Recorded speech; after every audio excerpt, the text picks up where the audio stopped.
कौदिहर के ये वन 3 दिनों में पार करना कठिन है, किंतु मेरी सेना के पास इसे पार करने के लिए साधन भी हैं और संसाधन भी, जिनके रहते 1 सप्ताह की दुर्गम यात्रा 3 दिनों में हम पूर्ण करेंगे।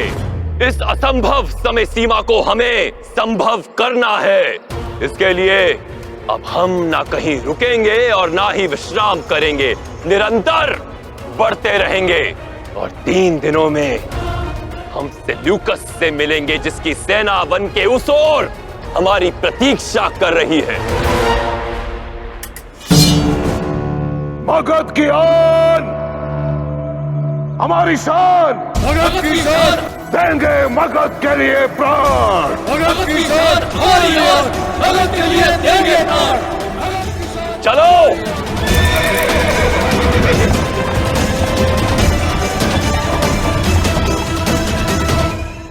अपने अपने मूर्छों के लिए सज्ज हो जाओ। मगध की सेना के कौड़िहार वन पहुंचने से पूर्व ही हम अपने निश्चित स्थान ले चुके होंगे और जैसे ही वो वन में प्रवेश करेंगे हम अनियंत्रित पशुओं से उनका ध्यान भटका देंगे। जब तक मगध के सैनिक उन्हें अपने पथ से हटाएंगे, चंद्रगुप्त और हमारी सेना उनकी भोजन सामग्री चुरा लेगी। परंतु स्मरण रहे, सारी सामग्री नहीं चुरानी है, इससे उन्हें हमारे वहां होने का संदेह हो जाएगा। केवल उतना ही लेना है जिससे उन्हें कठिनाई हो और जो उनके रक्षकों की दृष्टि में भी ना आए।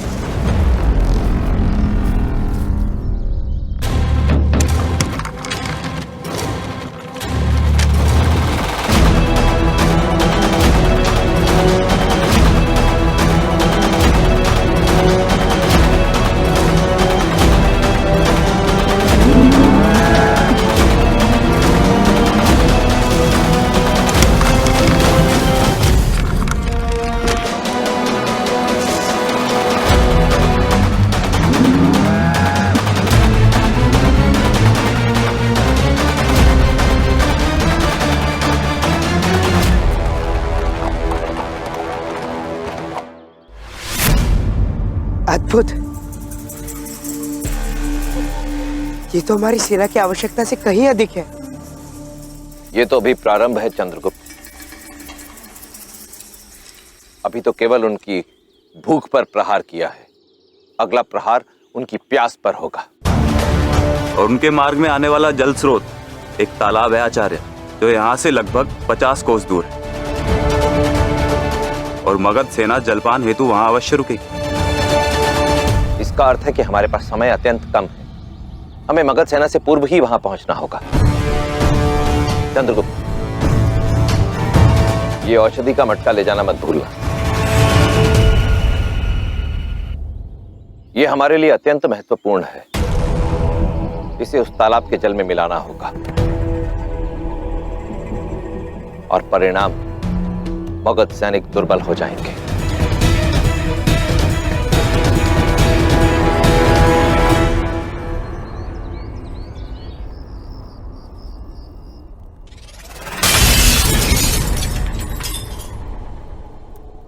मौन रहो, व्यर्थ की बातें मत करो। ऐसे किसी के भी विषय में मनगढ़ंत कहानियां बनाना उचित नहीं है। चंद्रगुप्त पिपलीवान का राजकुमार कैसे हो सकता है? वो एक दास है, एक साधारण सा दास, समझी? और वो मेरे साथ, सम्राट के साथ, हम सबके साथ इतना बड़ा विश्वासघात नहीं कर सकता, कभी नहीं। आपके क्रोध, आपकी कुंठा और आपके आहत विश्वास का अनुभव है मुझे राजकुमारी, और मैं जानती हूँ कि सत्य आपके लिए कटु है, किंतु मेरा विश्वास कीजिए, यही सत्य है।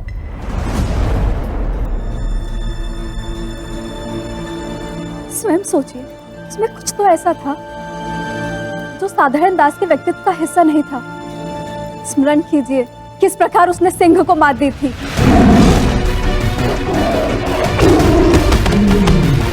सम्राट के निर्णय उसने कई बार पलटवाए हैं, मूरा के प्राण बचाए हैं।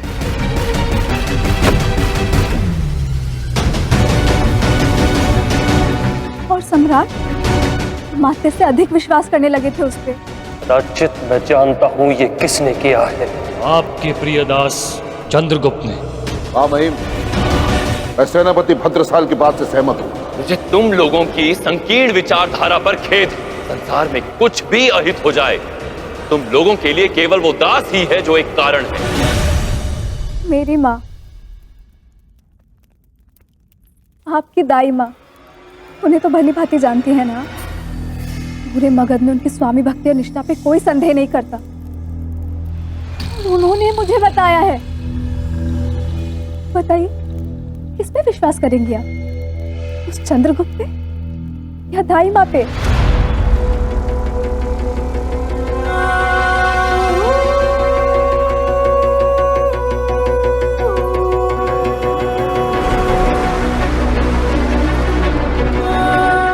यही सत्य है राजकुमारी।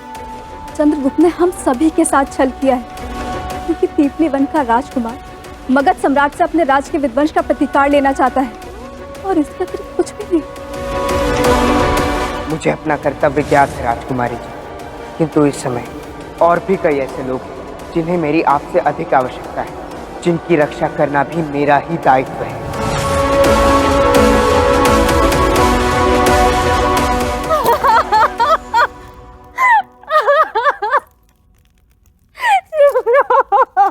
गुरुदरा, जहां तक मैं अपनी बहन को जानता हूं, वो ऐसे विश्वासघाती के लिए कभी इस प्रकार अपने आंसू व्यर्थ नहीं करेगी, बल्कि उसे उसका दंड देगी। सही कह रहे हैं आप गोवी भैया।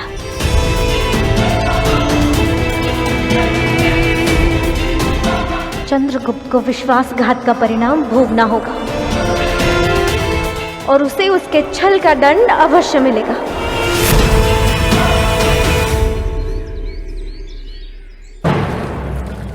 ये औषधि मिला जल ग्रहण करने वाले मनुष्य को इसके प्रभाव से निद्रा आएगी और वो मूर्छित हो जाएगा।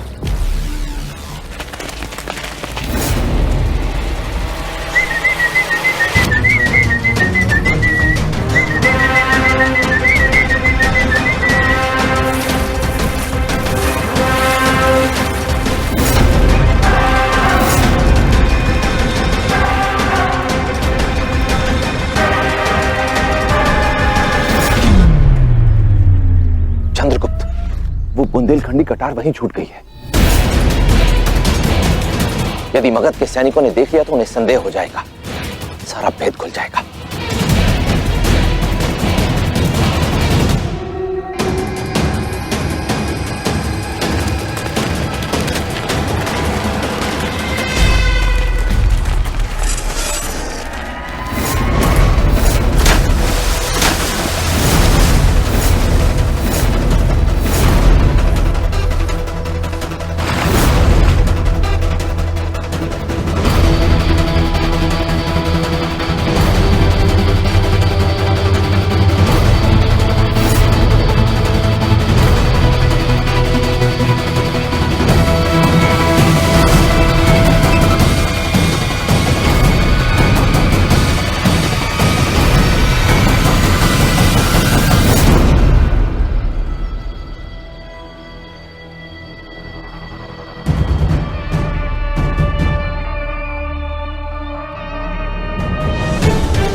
शीघ्र ही धनानंद को बहुत बड़ा आघात मिलने वाला है। अब उसकी सेना के पास ना खाने को भोजन होगा और ना ही पीने को जल। इस युद्ध में भोजन संसाधनों के प्रमुख हो ना तुम, तो इतनी बड़ी भूल कैसे होगी तुमसे? अभी युद्ध आरंभ भी नहीं हुआ और हमारे पास भोजन सामग्री का अभी से अभाव हो गया। हाँ, ये व्यवस्था है तुम्हारी? प्रभु, मैं पिछले कई युद्धों से मगध की भोजन सामग्री का प्रमुख रह चुका हूँ, किंतु ऐसा पहले कभी नहीं हुआ। यदि युद्ध का इतना ही अनुभव है तो बताओ इस समस्या का समाधान क्या है? बस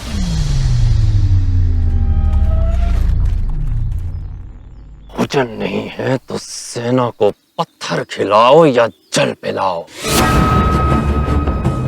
तो मुझे इस छोटे से विषय पर और चर्चा नहीं चाहिए। मुझे केवल अपने लक्ष्य तक पहुंचना है, वो भी निर्धारित समय सीमा पर। समझे? जी सम्राट।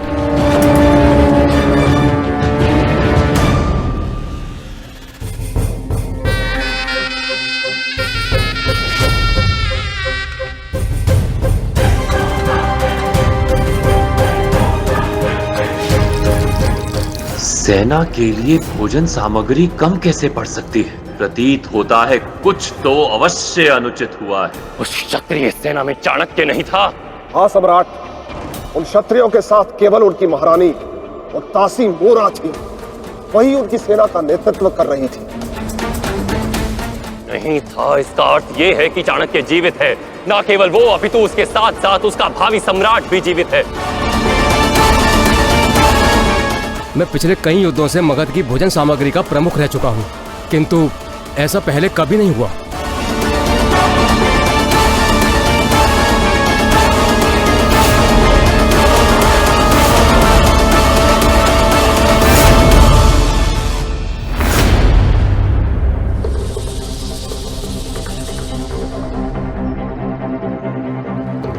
इतना कम भोजन?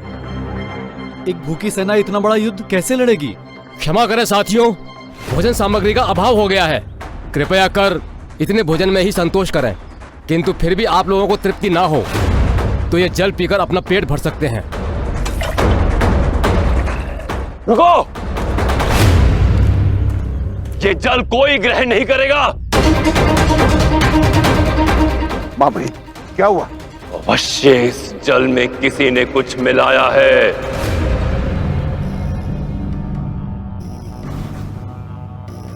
परंतु हमारे सारे सैनिक यही जल पीते हैं मां महिमा, और देखिए किसी कुछ नहीं हुआ, सबके सब सकुशल है।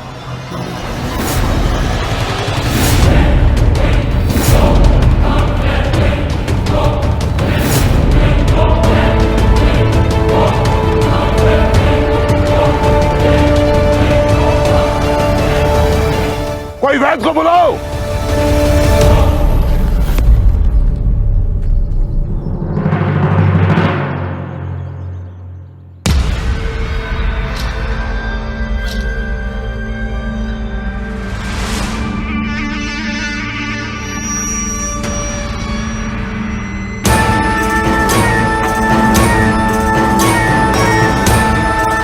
आपका संदेह बिल्कुल उचित था सम्राट।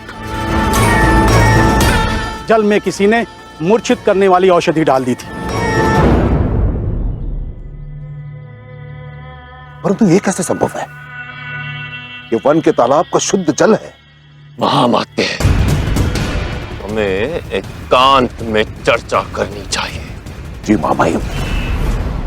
मगध सेना की मूर्छा टूटने में और उन्हें पुनः कूच करने में अभी समय लगेगा। इसी समय का हमें लाभ उठाना है। उनसे बहुत आगे निकलना होगा, लगभग 10 कोस।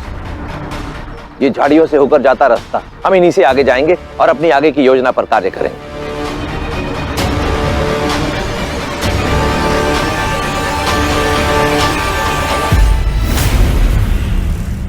एक छोटा सा कांटा भी यदि पैर में चुभ जाए तो पूरी यात्रा को कठिन बना देता है। क्षमा मां महिम, परंतु मैं कुछ समझा नहीं। मैं समझाता हूं। वो क्षत्रिय अभी जीवित है। ये कैसे संभव है भ्राता? असंभव तो कुछ भी नहीं होता जेश, और विशेषकर तब जब आपका शत्रु वो कुटिल ब्राह्मण चाणक्य हो। हमारी भोजन सामग्री कम हुई नहीं, उसे किया गया। इस वन के तालाब में औषधि भी उसी ने मिलाई ताकि हमारी सेना मूर्छित हो जाए। और ये कार्य वो अकेला तो नहीं कर सकता। फिर तो हमें तुरंत चारों ओर वन में फैलकर चाणक्य और उन धूर्त क्षत्रियों को मार देना चाहिए सम्राट। मैं इनके कथन से सहमत हूं मां महिम।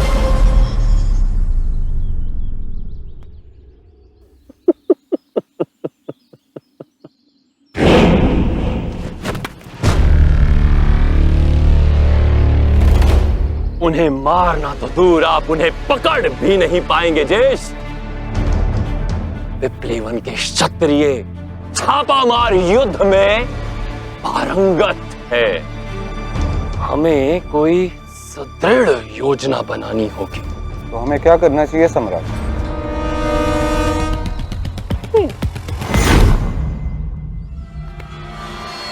ये कांटों का झाड़ देख रहे हो ज्येष्ठ? जानते हो इसे नाग पुष्प क्यों कहा जाता है?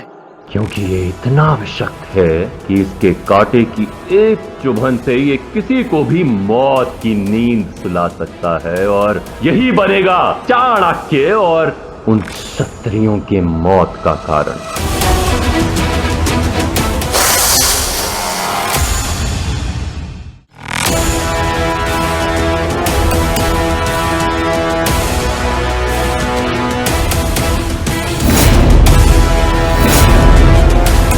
रुकिए राजकुमार। क्या हुआ बलदेव, कोई समस्या है क्या? ये देखिए, ये झाड़ी यहाँ कैसे? ये तो केवल किसी जल स्रोत के पास पाई जाती है और यहाँ कोई जल स्रोत है नहीं, तो फिर ये यहाँ क्या कर रही है? तो इस झाड़ी के यहाँ होने से इतना विचलित क्यों? ये कोई साधारण सी झाड़ी नहीं है आचार्य, ये नाग पुष्प की झाड़ी है। इसके कांटे की बारीक सी नोक भी एक व्यक्ति के अंत का कारण बन सकती है।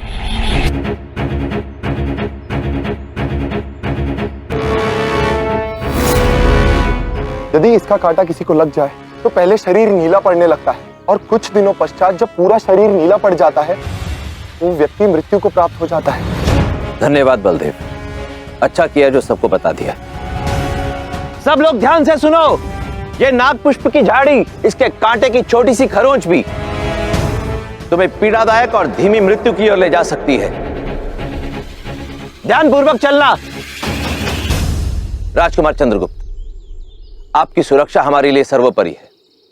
आप आगे नहीं चलेंगे, पीछे आइए। जो आगे आचार्य। मैं और बलदेव आगे चलकर सुनिश्चित करेंगे कि ये कांटे किसी को लगे ना। आओ बलदेव।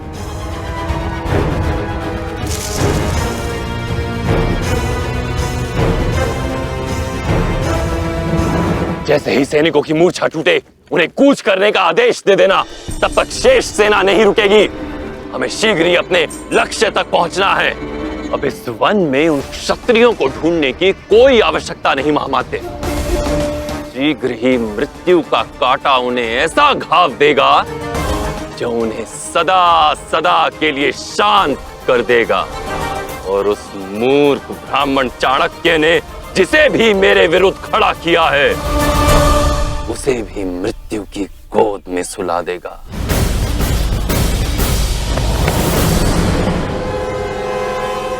धन्यवाद राजकुमार।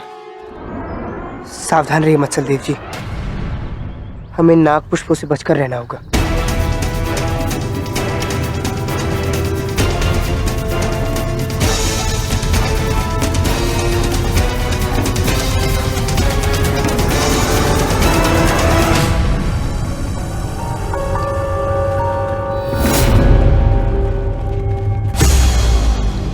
यदि इसका कांटा किसी को लग जाए तो पहले शरीर नीला पड़ने लगता है और कुछ दिनों पश्चात जब पूरा शरीर नीला पड़ जाता है वो व्यक्ति मृत्यु को प्राप्त हो जाता है।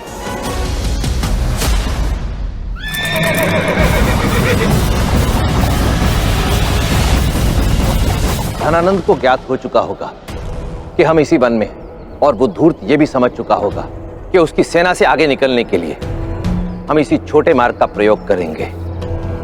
और ये उसे ज्ञात होगा ही कि इस छोटे मार्ग में ये विषैले नागपुष्प के पौधे भी हैं। अब हम सबके समक्ष चुनौती केवल एक है, धनानंद के इस दाव को विफल करना। हमें शीघ्रातिशीघ्र स्वयं को सुरक्षित रखते हुए धनानंद से आगे चलना होगा ताकि उससे एक कदम आगे रह सके। अपनी सेना के मनोबल के लिए मुझे केवल अपने शत्रु से ही नहीं बल्कि इस विष से भी लड़ना होगा। ये युद्ध पूर्ण होने तक मुझे एक घाव सबसे छिपाना होगा।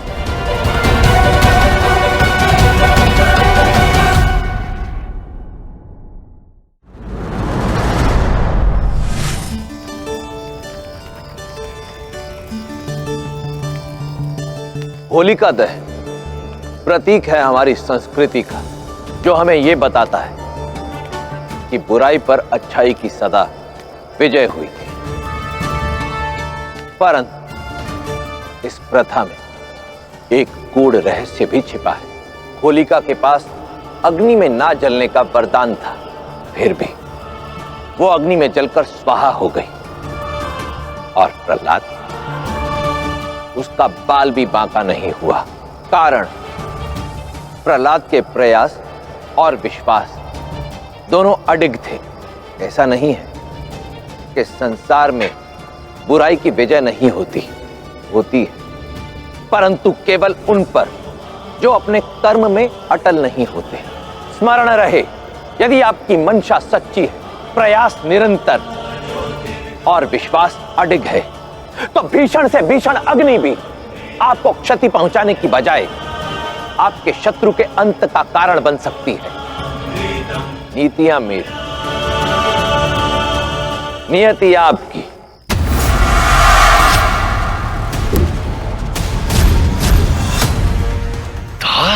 तुम दास नहीं, काल। मैं ही हूं पिपली वन का राजकुमार, चंद्रगुप्त मौर्य।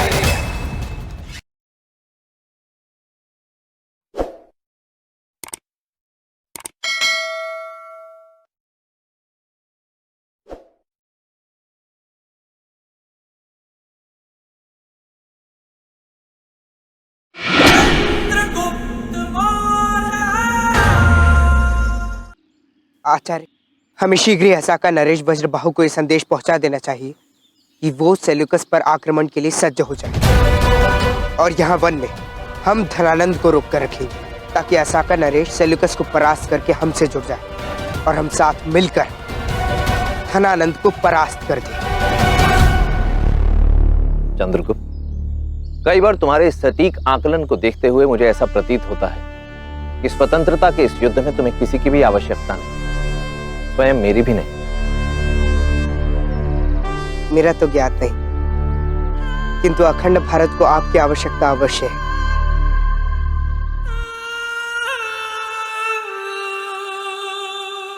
हमें शीघ्र ही त्रिपुण पर्वत पर पहुंचना चाहिए। अब जब धनानंद जान चुका है कि हम उसके पीछे आ रहे हैं, तो वो हमसे पूर्व सेल्यूकस की सेना तक पहुंचने का प्रयास अवश्य करेगा। मैं एक छोटा मार्ग जानती हूँ। मार्ग कठिन है, किंतु हमको धनानंद से पूर्व त्रिपुण पर्वत तक पहुंचा देगा। तो चलिए। अपनी सेना के मनोबल के लिए मुझे केवल अपने शत्रु से ही नहीं, बल्कि इस विष से भी लड़ना होगा। ये युद्ध पूर्ण होने तक मुझे एक घाव सबसे छिपाना होगा। त्रिपुण पर्वत केवल 1 कोस दूर है। सम्राट के रथ की सुरक्षा बढ़ाओ।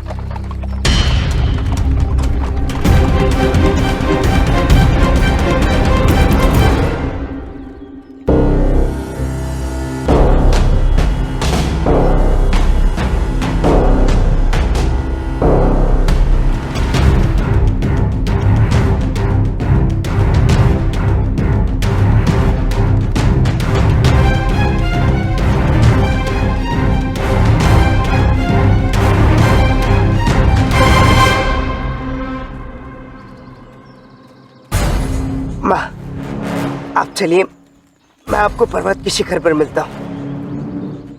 नहीं चंद्र, मैं तुम्हारे साथ ही चलूंगी। चलो। माँ, आप मेरी माँ ही नहीं, पिपली वन की महारानी भी है, और सेना का मनोबल बढ़ाने के लिए आपका यहाँ रहना अनुचित होगा। आप चलिए, मैं आपको शीघ्र ही मिलता हूँ।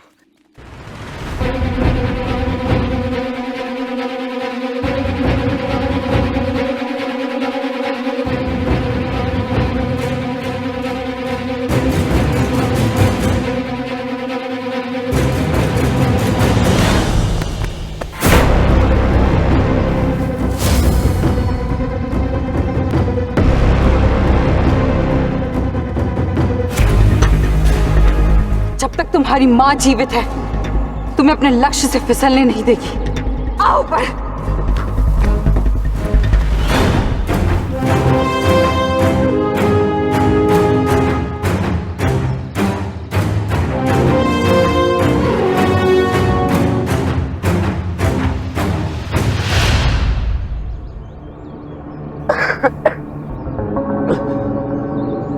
क्या हुआ पुत्र? तुम ठीक नहीं लग रहे। कुछ भी नहीं माँ, वो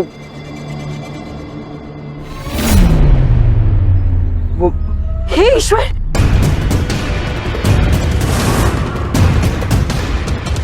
तुम तो उसी विशाली झाड़ी नागपुष्प से आहत हो।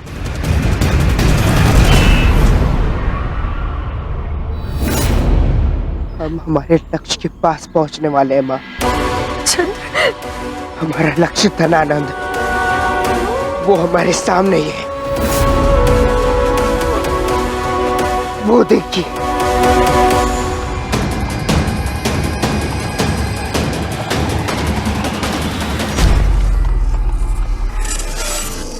माँ, हम युद्ध के उस मोड़ पर हैं जहां भारत का भविष्य टिका हुआ है। स्मरण कीजिए माँ, आप ही ने कहा था ना कि यदि मैं युद्ध भूमि में लड़ते लड़ते वीर गति को भी प्राप्त हो जाऊं तो आप दुखी नहीं होंगी। आप गर्व अनुभव करेंगी कि मैं अपनी अंतिम श्वास तक लड़ा।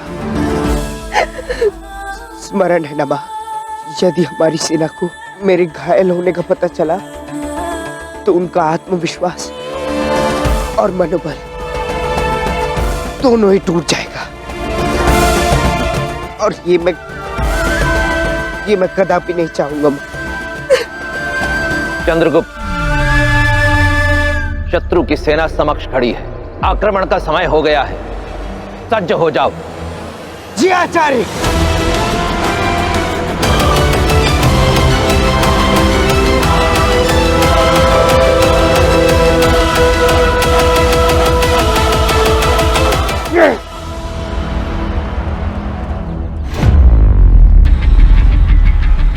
शत्रु सेना हमारे सामने आ रही है चंद्रगुप्त। धनानंद वहां उस रथ पर उपस्थित कक्ष में है, परंतु उस तक पहुंचने के लिए उसके आसपास का सुरक्षा चक्र भेदना होगा। हमारी भेंट शीघ्र ही होगी धनानंद। जिस क्षण की तुम्हें कब से प्रतीक्षा थी चंद्रगुप्त, आज वो तुम्हारे समक्ष है। सज्ज हो जाओ और सामना करो उसका, और बदल दो भारतवर्ष का इतिहास।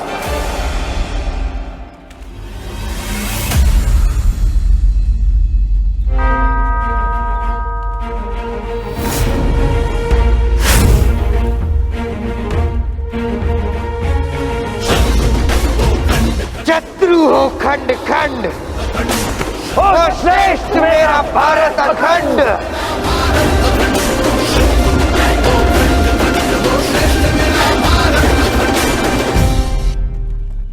चलो।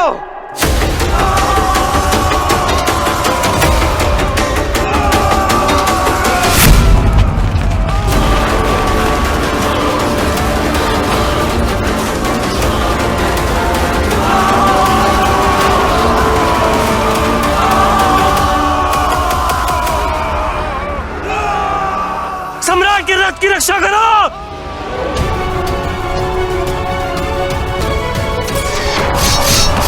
आशा करता हूं कि चंद्रगुप्त का संदेश यवन सम्राट सेल्यूकस तक पहुंच गया होगा। चंद्रगुप्त का पैगाम। धनानंद की सेना तुम्हारा साथ देने नहीं आ रही है, और असाका की सेना तुम पर किसी भी क्षण आक्रमण कर सकती है। तुमसे छुटकारा प्राप्त करने के लिए धनानंद ने यह योजना बनाई है। असाका का सैन्य बल बहुत सशक्त है, तुम उनसे नहीं जीत पाओगे। अपने प्राण बचाओ और तक्षशिला लौट जाओ।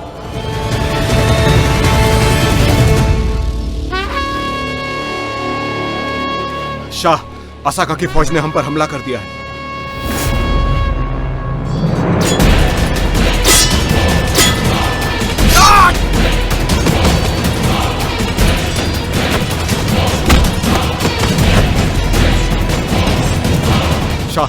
चंद्रगुप्त ने सही कहा था, असाका के आगे हमारी फौज ज्यादा देर टिक नहीं पाएगी। हमें तक्षशिला वापस जाना ही होगा, यही बेहतर है। हरगिज नहीं, हम यूनान के परचम को झुकने नहीं देंगे। मुकाबला करेंगे और दिखा देंगे उस धनानंद को कि असाका पर फतेह करने के लिए हमें उसकी कोई जरूरत नहीं। जलगार हो!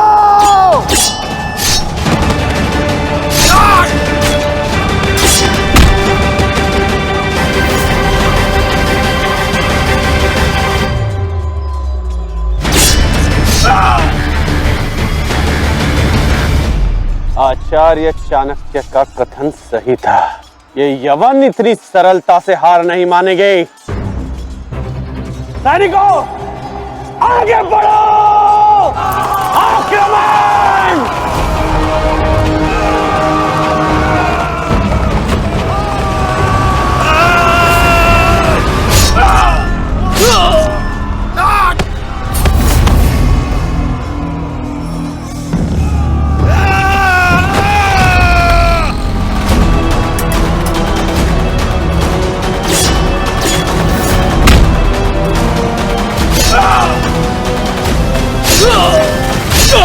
शाह, बहुत देर हो चुकी है। अब इस जंग को जीतना नामुमकिन है। हमें वापस जाना होगा।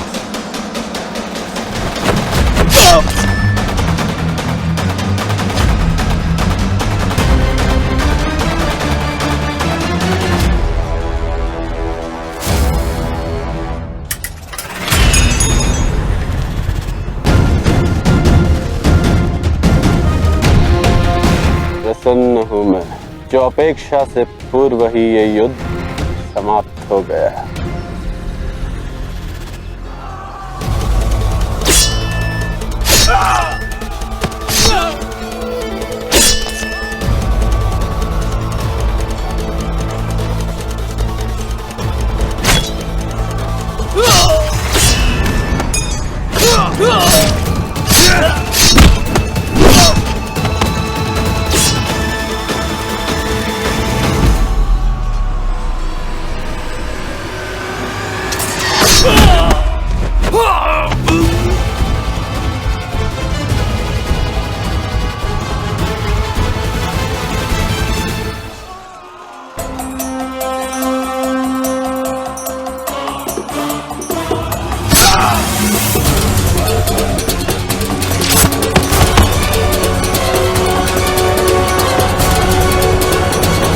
इस विष का प्रभाव बढ़ता ही जा रहा है, परंतु मैं रुक नहीं सकता।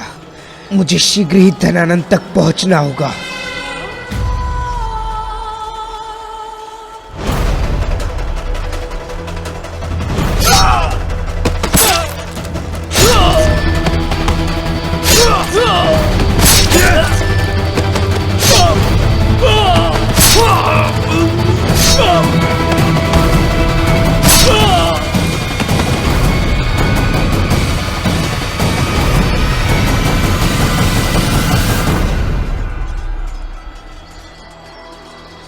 यदि तुम्हें बंद दीवार के भीतर ही मारना था तो सहस्त्र अवसर थे मेरे पास धनानंद, किंतु मैं तुम्हारी आंखों में मृत्यु का भय देखना चाहता हूं। तुम्हारा काल तुम्हें पुकार रहा है। बाहर निकलो धनानंद, मेरे सामने आओ। भ्राता पांडु, अब भी समय भाग लो, अन्यथा धनानंद के साथ हमें भी मृत्यु की नींद सोना होगा।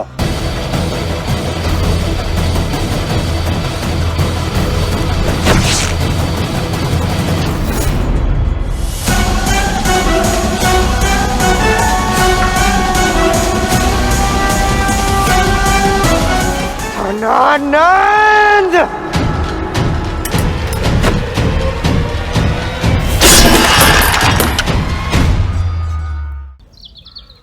महामाते, मुझे महल की छत पर अपने विशिष्ट तीरंदाज चाहिए और मेरे रथ के आसपास वो योद्धा होने चाहिए जिनकी तलवार की धार से कोई नहीं बच सकता। उस चतुर चाणक्य ने जिसे भी मेरे लिए चुना है, आज उसका अंतिम दिन होगा। आने दो उसे।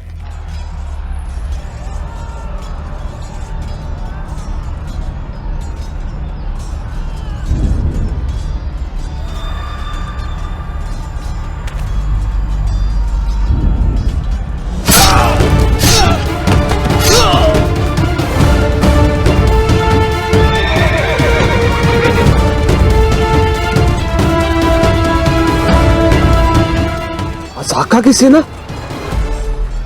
ना ही यहाँ सम्राट है और ना ही अमर्त्य। एक बार फिर धनानंद ने हमारे साथ विश्वासघात किया है।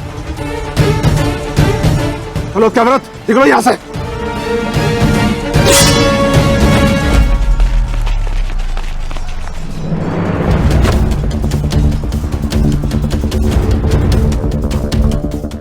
मत लेना इसके। ये मगध की सेना का सेनापति है। इसका जीवन इसकी मृत्यु से भी अधिक काम आएगा। बंदी बना लो इसे। भविष्य में हम धनानंद के साथ इसका सौदा भी कर सकते हैं। प्रतीत होता है कि आचार्य चाणक्य के चयनित हो भावी सम्राट। चलो मगध की ओर कुछ करते हैं। तुम्हारा प्रतिशोध और चाणक्य की प्रतिज्ञा को पूर्ण करते हैं। शत्रु हो खंड खंड हो श्रेष्ठ मेरा। मैं आपका सुझाव मानकर अपनी सारी सेना को उत्तर से पश्चिम की ओर ले जाने में सच हूं। शत्रु हो खंड खंड हो श्रेष्ठ मेरा भारत अखंड।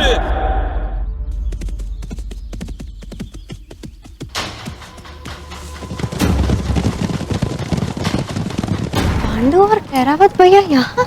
दुर्धरा,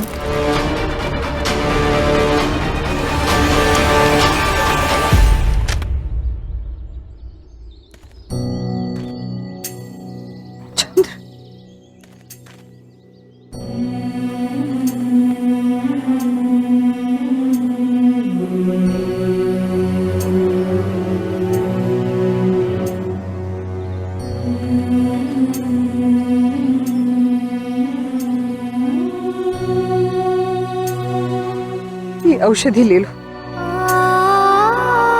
कुछ समय तक तुम्हें शक्ति देगी।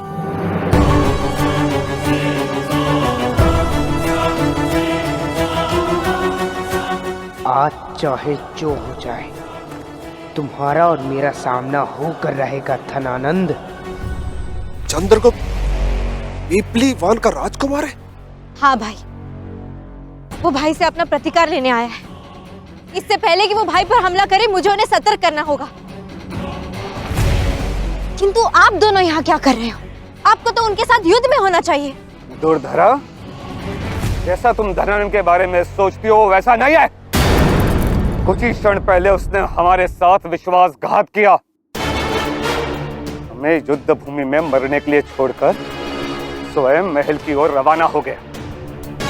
अच्छा, अभी उसी का प्रिय दास उसकी पीठ पर छुरा घुमाएगा।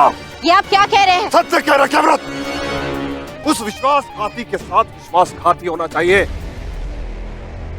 ना हम धनानंद को सावधान करेंगे और ना ही तुम्हें यहाँ से जाने देंगे।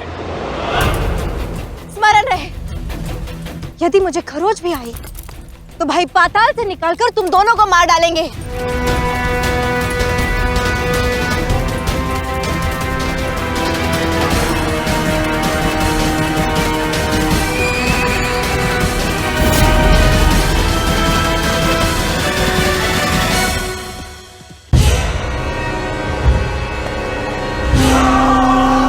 महल के द्वार बंद कर दो।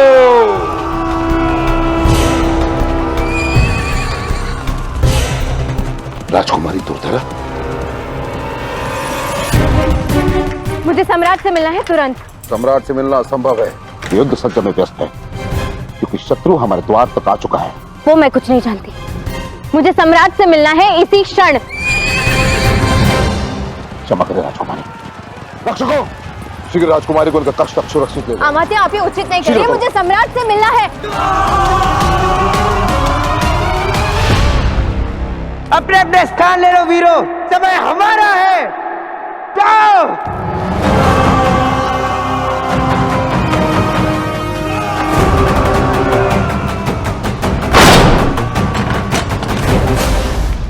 सैनिकों, आज इस मुख्य द्वार के साथ पिपलीवान के क्षत्रियों के लिए उनकी मृत्यु का द्वार भी खुलेगा। मगध, मगध, मगध। धनानंद हमारे स्वागत में पूर्णतया सज्ज है। ये युद्ध सरल नहीं होगा। जो सरल हो वो युद्ध नहीं, खेल होता है। और यहाँ हम स्वागत लेने नहीं, मृत्यु देने आए हैं। जाओ!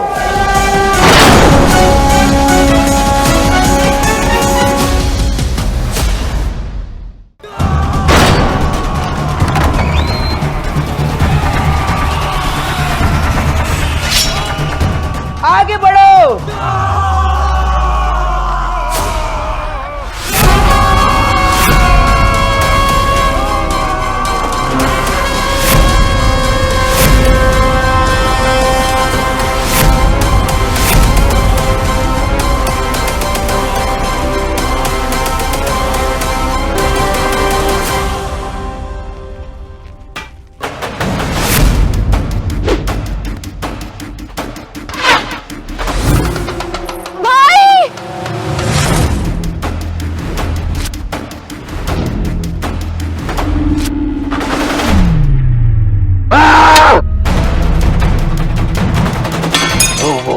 तुम हो जिसे चाणक्य ने चुना है। हाँ, और अब समय आ गया कि तुम मुझे जान ही नहीं, पहचान भी लो।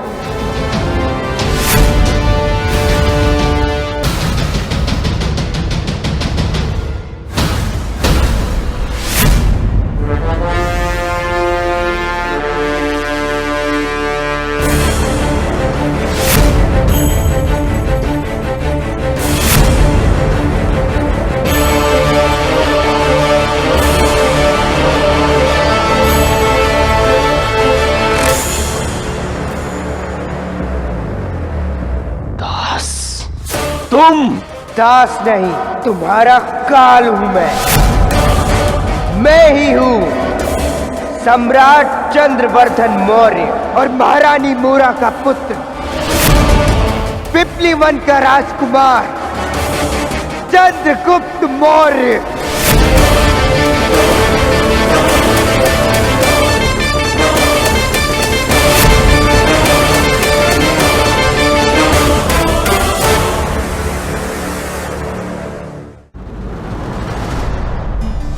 प्रकृति में अनेकों रंग होते हैं, परंतु गहराई से देखा जाए तो ये सब केवल दो गुणों का सम्मिश्रण ही तो है।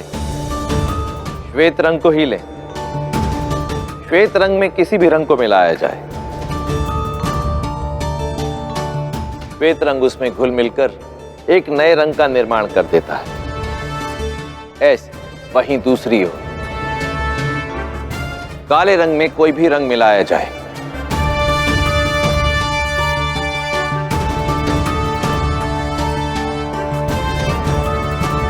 तो वो उस रंग के अस्तित्व को पूर्णतः मिटा देता है। यही अंतर होता है एक योग्य शासक और तानाशाह में। एक योग्य शासक श्वेत रंग की भांति अपनी प्रजा के साथ घुल मिलकर एक नवीन उज्जवल भविष्य का निर्माण करता है। वहीं दूसरी ओर एक तानाशाह काले रंग की भांति अपनी प्रजा, अपने राज्य की सारी ऊर्जा और संपत्ति का शोषण करके उनके अस्तित्व को पूर्णतः मिटा देता है। इसलिए किसी का भी अनुसरण करने से पूर्व एक योग्य राजा और तानाशाह के बीच का अंतर जानना अत्यावश्यक। नीतियां मेरी, नियति आपकी।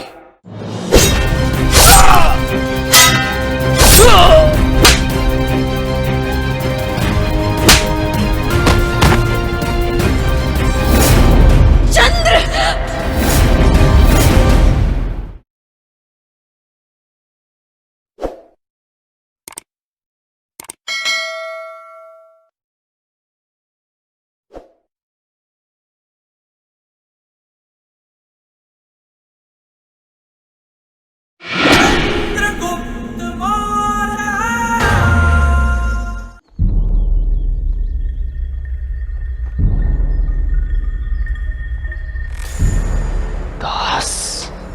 तुम दास नहीं, तुम्हारा काल हूं मैं ही हूं सम्राट चंद्रवर्धन मौर्य और महारानी मूरा का पुत्र, पिपली वन का राजकुमार चंद्रगुप्त मौर्य। चंद्रगुप्त मौर्य।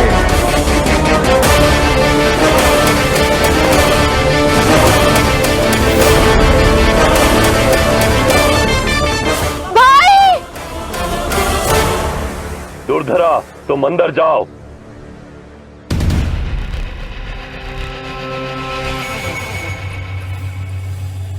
आज मेरे इस सत्य के उद्घाटित होने पर आप आहत है राजकुमारी, किंतु जिस दिन आपके समक्ष आपके भाई का काला सत्य प्रकट होगा, तब आपको आभास होगा कि आज मैं जो भी कर रहा हूं वही उचित है।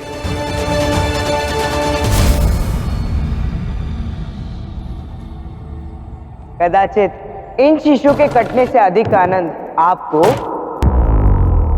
इस शीश को देखने में आएगा। मुझे तुम लोगों की संकीर्ण विचारधारा पर खेद है। संसार में कुछ भी अहित हो जाए, तुम लोगों के लिए केवल वो दास ही है जो एक कारण है। यदि तुम उस चाणक्य को यहां पर लाने में सफल हुए तो ठीक, अन्यथा मैं तुम्हें शतरानी की चिता जलाने का अवसर अवश्य दूंगा।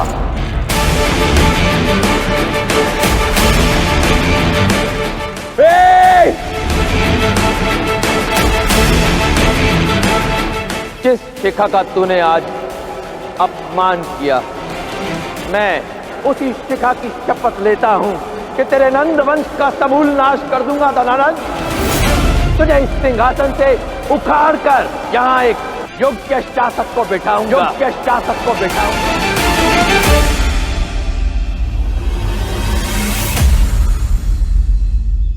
बहुत उत्सुक था मैं अखंड भारत के उस भावी सम्राट से मिलने के लिए जिसे मेरे सिंहासन पर बिठाने की प्रतिज्ञा उस चाणक्य ने ली थी, किंतु उस दरिद्र ब्राह्मण ने चुना भी तो किसे?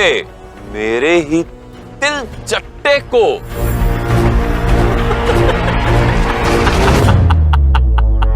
किंतु उस मूर्ख ब्राह्मण से और अपेक्षा भी क्या की जा सकती है? उसकी बुद्धि तो पहले से ही भ्रष्ट है, किंतु तुम पर मुझे दया आती है दास। तुम कितने प्रतिभाशाली हो, फिर तुम उसके प्रलोभन में फंस कैसे गए? क्या उसके संगत में रहकर तुम्हें भी यह भ्रम हो गया कि तुम इतनी विशाल, इतनी महाकाय मगध सेना को परास्त कर सकते हो? मेरे सिंहासन पर बैठ सकते हो? अपने इस भ्रम से बाहर निकलो दास, और यदि अपने प्राण बचाना चाहते हो तो मुझे उसका शीश ला कर दो जिसमें मगध के विनाश की योजना पनपे। यदि तुमने ऐसा किया तो मैं तुम्हारा ये विश्वासघात भूल जाऊंगा और तुम्हें जीवन दान दे दूंगा।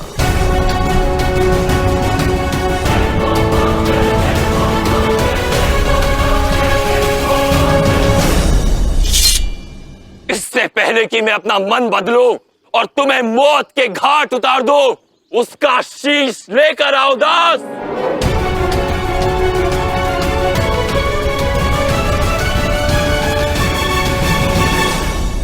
जिसका आशीष शीश पर हो, उसका शीश काटा नहीं जाता, बल्कि उसके समक्ष अपना शीश झुकाया जाता है। धनानंद, भ्रम मुझे नहीं तुम्हें है कि तुमसे तुम्हारा सिंहासन कोई नहीं छीन सकता, किंतु आज मैं वही भ्रम तोड़ने आया हूं।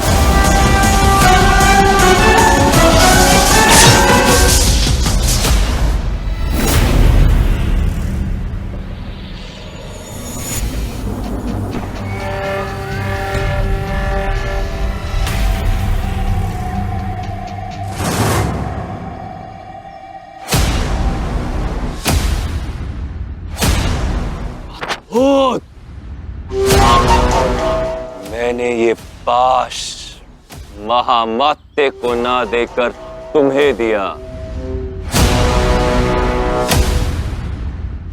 क्योंकि तुम मुझे इसके अधिक योग्य लगे। इतना ही नहीं, जब से तुम महल में आए मैंने तुम्हें उपहार दिए, तुम पर उपकार किया। तुम्हारे जीवन के स्वर्णिम क्षण मैंने तुम्हें दिए और इसका ऋण तुम इस प्रकार चुका रहे हो, विश्वासघात करके। मेरे द्वार पर शत्रुओं की सेना लाकर तुमने ये प्रमाणित कर दिया कि वर्षों पुराने अपने विश्वास पात्र को छोड़कर तुम पर विश्वास कर मैंने बहुत बड़ी भूल की। व्यक्ति जो बोलता है वही काटता है धनानंद। स्मरण करो कि तुमने पौरव नरेश पुरु के साथ क्या किया था। विश्वासघात। गुरु की हत्या भी धन के कारण हुई। स्मरण करो महाराज चंद्रवर्धन मौर्य के साथ क्या किया था। विश्वासघात। आपके समक्ष मित्रता का प्रस्ताव लेकर आया। आशा करता हूं कि हमारे बीच की एक शत्रुता और द्वेष समाप्त हो जाएगा। कल सभा में जो तुमने मेरे प्रति विष उगला था, उसे मैंने इस तलवार में लगाकर तुम्हें सूद समेत लौटा दिया है चंद्रवर्धन। समस्त पिपलीवन के वासियों और पिपलीवन जैसे अनेकों क्षत्रिय राज्यों के साथ क्या किया था। विश्वासघात। और यहाँ तक कि युद्ध में अपने भाइयों के साथ क्या किया था तुमने। विश्वासघात। किंतु मैं जो कर रहा हूँ वो विश्वासघात नहीं प्रतिघात है। इसलिए अपनी आंखों पर से अहंकार के पर्दे को हटाकर देखो कि तुम्हारे समक्ष तुम्हारा दास नहीं बल्कि भारत की आस राजकुमार चंद्रगुप्त मौर्य खड़ा है।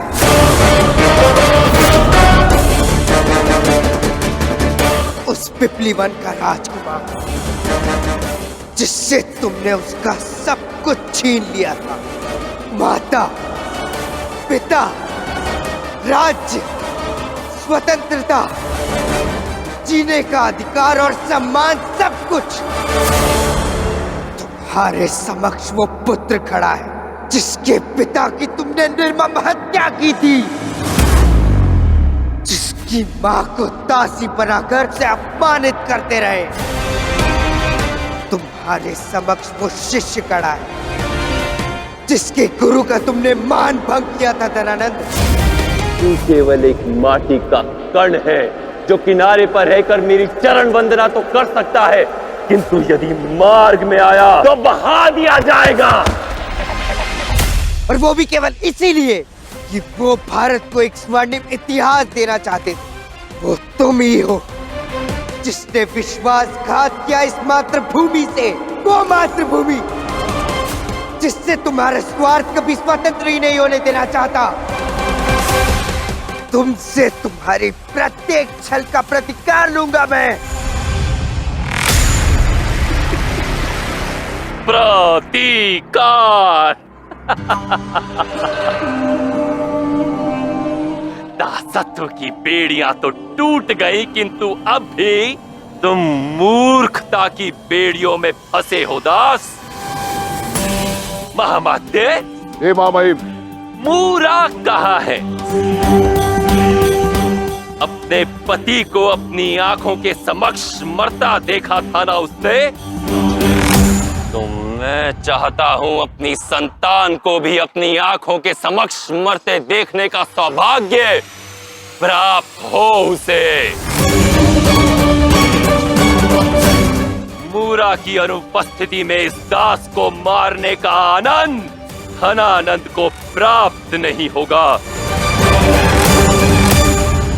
ढूंढो उसे। मुझे कहीं ढूंढने की कोई आवश्यकता नहीं है धनानंद, मैं यही हूँ।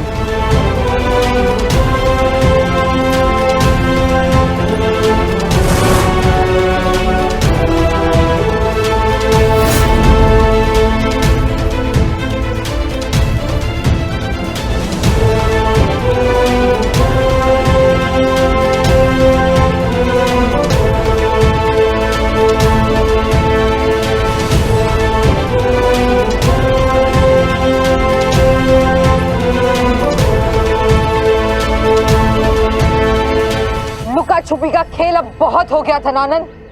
अब मगध के क्षितिज पर एक नया सवेरा होगा और इस धर्म युद्ध में मेरे पुत्र चंद्रगुप्त के साथ केवल उसकी मां नहीं, उसके गुरु आचार्य चाणक्य भी खड़े होंगे।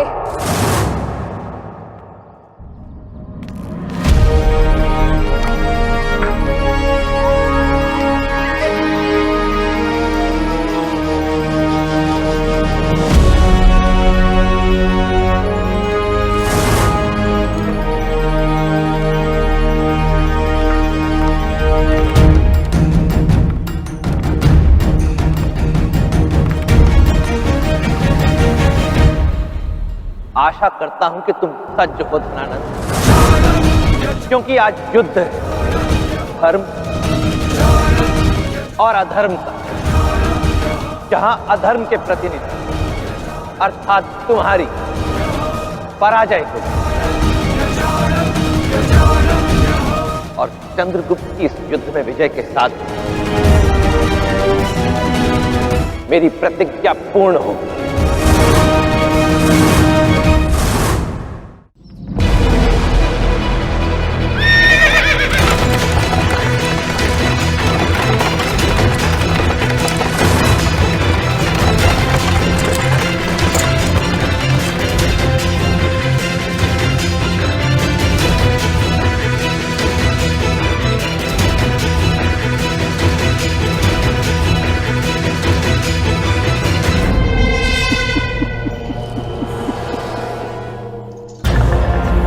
आज मेरे 3 सबसे बड़े शत्रु मेरे समक्ष खड़े हैं। महामाते, आज का दिन मगध के इतिहास में अंकित कर लिया जाए, क्योंकि आज का दिन सदैव मगध उत्सव मनाएगा, क्योंकि आज के दिन मगधपति सम्राट धनानंद अपने तीनों शत्रुओं का अंत करेगा। संहार! आक्रमण! आक्रमण!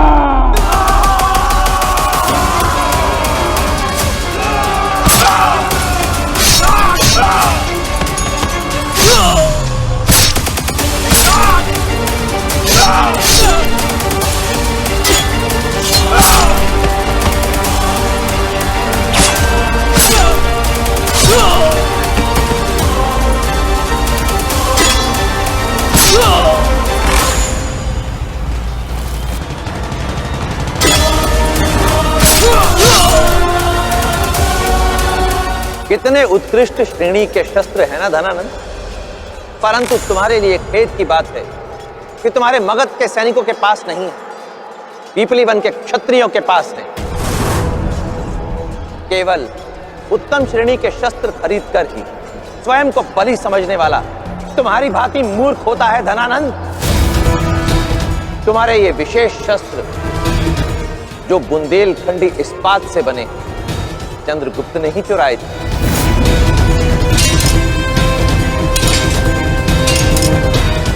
और उन्हीं शस्त्रों से अपने पीपली वन के क्षत्रियों को सशक्त किया है।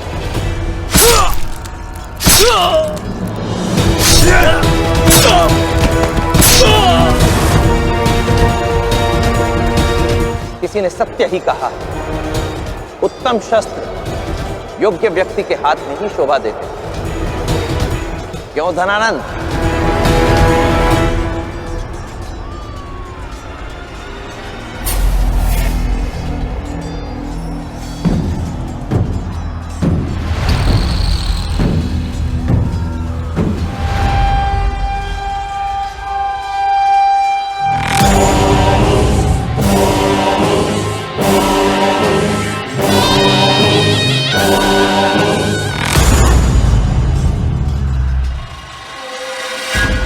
मूर्ख वो होता है चाणक्य जो उसके साथ छल करने के विषय में सोचते हैं, जो छल विद्या में उनका गुरु है।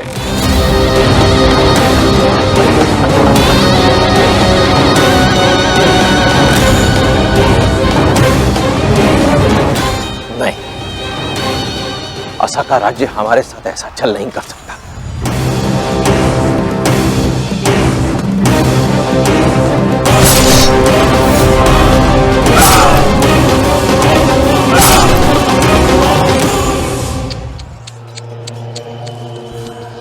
तुमसे पहले ही मैं असाका नरेश वज्रबाहु से संधि कर चुका था चाणक्य।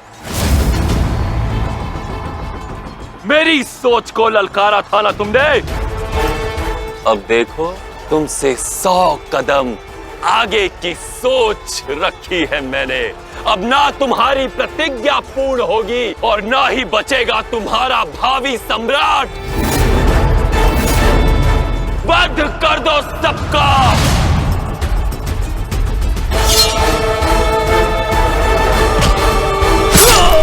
विजय वीर गति। चाहिए पिपलीवन गिरी। हम अंतिम श्वास तक लड़ेंगे।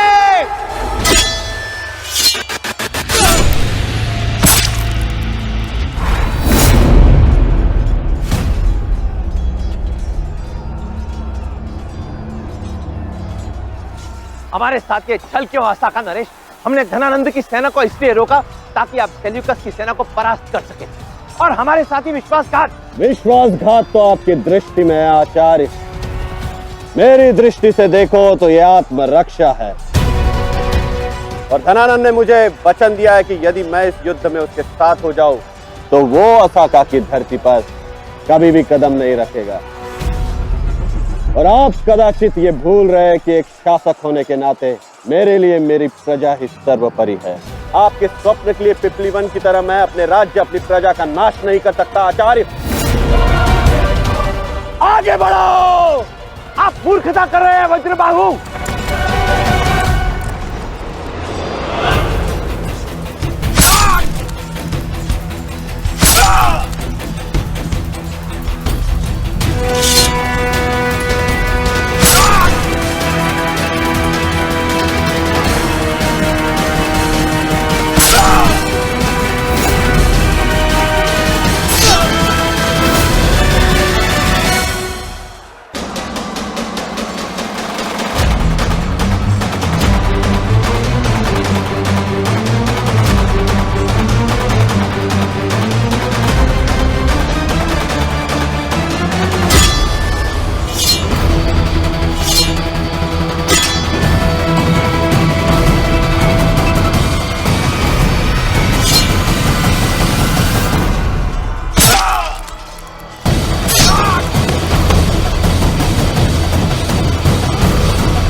असाका के इस विश्वासघात से पिछड़ चुके हैं।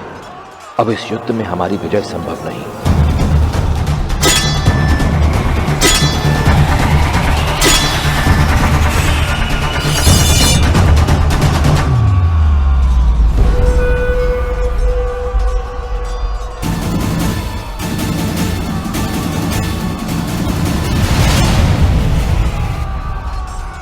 चंद्रगुप्त पर विष का प्रभाव बहुत बढ़ रहा है, हमें पीछे हटना ही होगा।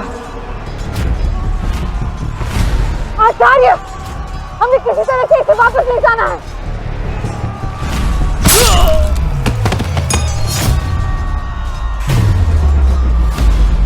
पिपलीवन के क्षत्रियों, पीछे हटो।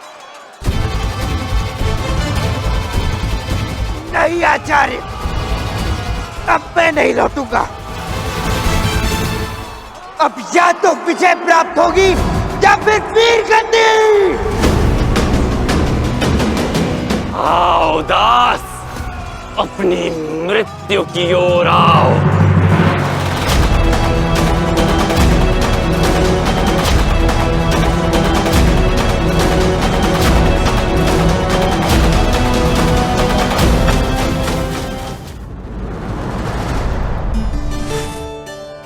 अग्नि एक ऐसा तत्व जो अंधकार में जाए तो प्रकाश फैला देता है, चूल्हे में जाए तो किसी की भूख शांत कर सकती है, परंतु यदि मिटाने पर आए तो देखते ही देखते समस्त वन को राख का ढेर भी बना सकती है। अंतर है तो केवल उपयोग के दृष्टिकोण का। अर्थात कोई भी वस्तु अपने आप में अच्छी या बुरी नहीं होती। व्यक्ति किस मंशा से उसका उपयोग करता है वही निर्धारित करता है कि वो वस्तु हमें अच्छा परिणाम देगी या बुरा। इसलिए केवल साधन ही नहीं, भावना का चयन भी अत्यंत महत्वपूर्ण है। नीतियां मेरी, नियति आपकी।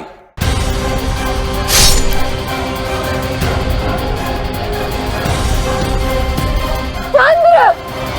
अंतिम यात्रा का समय हो गया है दास।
चंद्रगुप्त पर विष का प्रभाव बहुत बढ़ रहा है, हमें पीछे हटना ही होगा।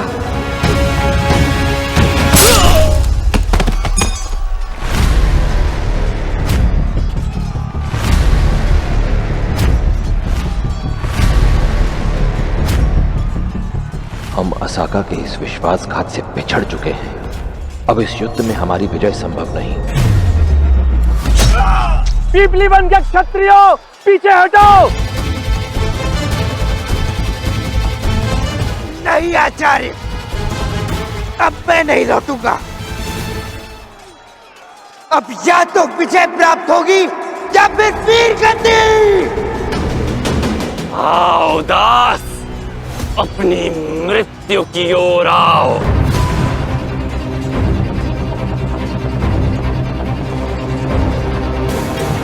आचार्य, ये पीछे नहीं हटेगा। हमें किसी तरह से इसे वापस ले जाना है।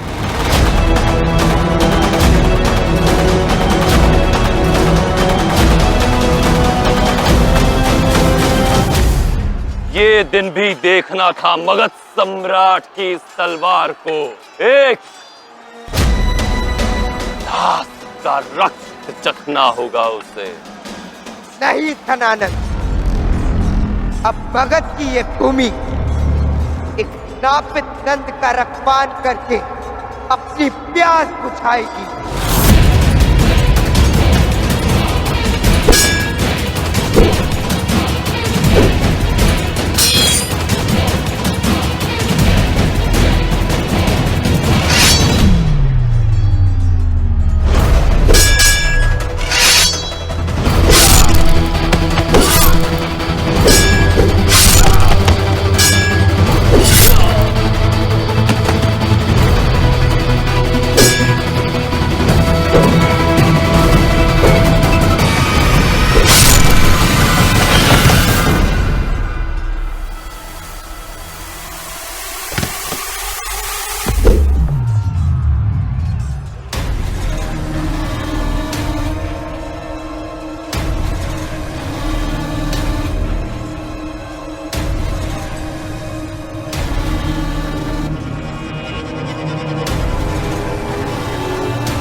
इसे कोई नहीं छुएगा।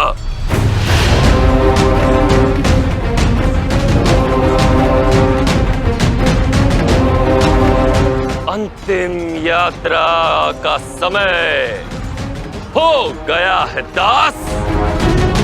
अपने पिता चंद्रवर्धन को मेरी शुभकामनाएं देना।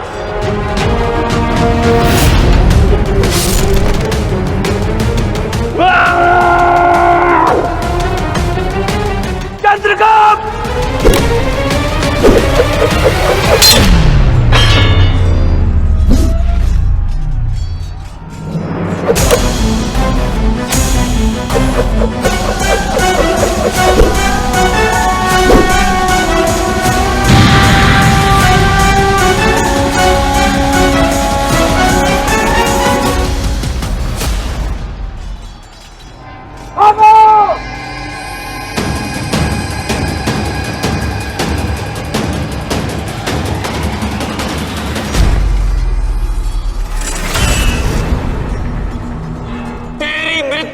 निश्चित है कि चट्टे मेरा अश्व लाओ।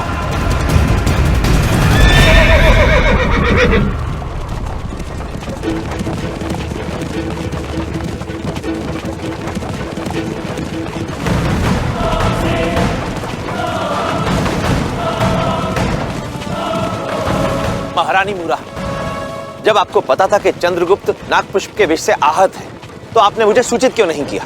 क्योंकि चंद्र नहीं चाहता था कि हमारी सेना का मनोबल टूटे। इस युद्ध से हमारा ध्यान भटके, इसी उद्देश्य से उसने मुझे ये सत्य किसी को भी बताने से रोक लिया। आचार्य,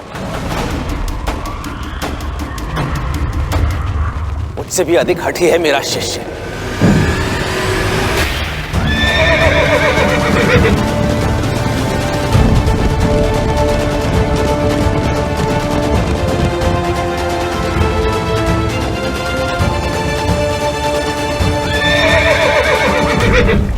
महारानी, आचार्य, मगध की सेना बड़ी तीव्रता से हमारी ओर बढ़ रही है।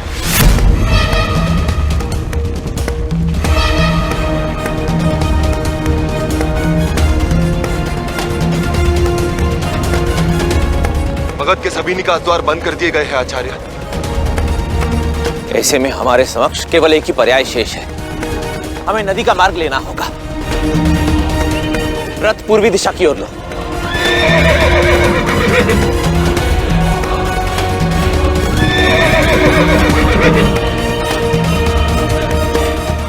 ये क्षत्रिय कहां चले गए? मेरे क्षत्रिय भाइयों, आज अपनी मातृभूमि के लिए अपने प्राणों का मूल्य चुकाने का समय आ गया है। नहीं, ये एक आत्मघाती उपाय है। आप लोग ऐसा कुछ नहीं करोगे। क्षमा कीजिए महारानी, किंतु हम सबका यहाँ से एक साथ निकलना असंभव है। इसलिए हम में से कुछ सैनिकों को यहाँ रुककर शत्रु की सेना को रोकना होगा, जिससे हमारी शेष सेना यहाँ से सावधानी पूर्वक सुरक्षित रूप से बाहर निकल सके। अग्निमुख का कथन उचित है महाराज। समय की यही मांग है। मातृभूमि की स्वतंत्रता के लिए बलिदान देना ही होगा। अपने हृदय को कठोर कीजिए और यहाँ से शीघ्र निकलिए। महारानी, हमारे राजकुमार चंद्रगुप्त ने हमें धनानंद की दास्ता से मुक्त कराकर रणभूमि में एक वीरतापूर्ण मृत्यु को प्राप्त होने का अवसर दिया है। एक ऐसी स्वाधीन मृत्यु जिसका स्वप्न भी धनानंद ने हमसे छीन लिया। तो आज अपने राजकुमार के इसी ऋण को चुकाने का समय आ गया है। न मृत्यु से भय, न जीवन से प्रीत। विजय या वीर गति, यही है पीपली वन की रीत। विजय या वीर गति, यही पीपली वन की रीत।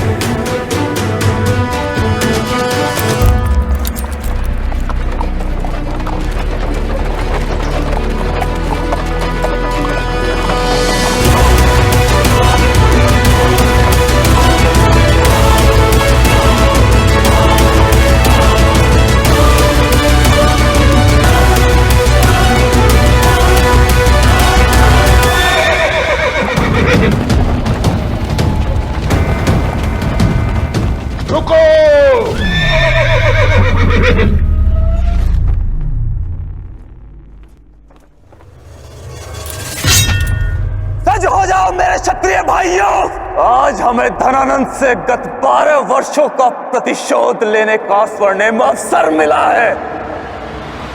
आक्रमण!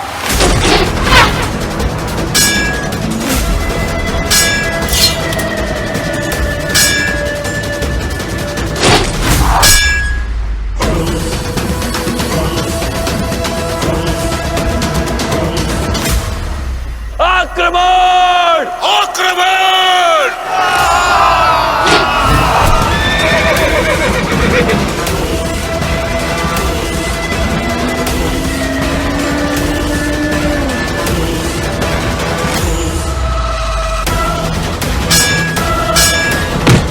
आप आते, चाणक्य के पास यहां से भागने का केवल एक मार्ग है। हमारी नौसेना सज्ज करो। पहले कि वो सब नदी तक पहुंचे, हमें उन्हें ढूंढना है।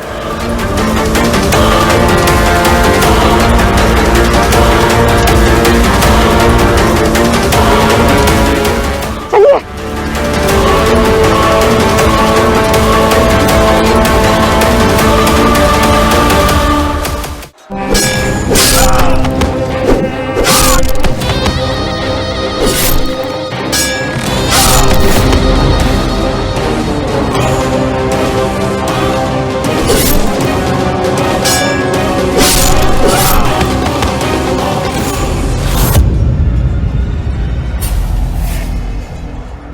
अग्निमुख, मुझे तुम्हें उसी दिन मार देना चाहिए था जिस दिन मैंने पिपलीवान का विध्वंस किया। स्मरण है ना धनानंद, उस दिन मैंने तुमसे क्या कहा था? धनानंद, बहुत शीघ्र पूरा मगध तुम्हारे विरुद्ध खड़ा होगा और एक दिन तुम्हारा एक राज्य ही नहीं, पूरा देश तुम्हारे विरुद्ध खड़ा होगा।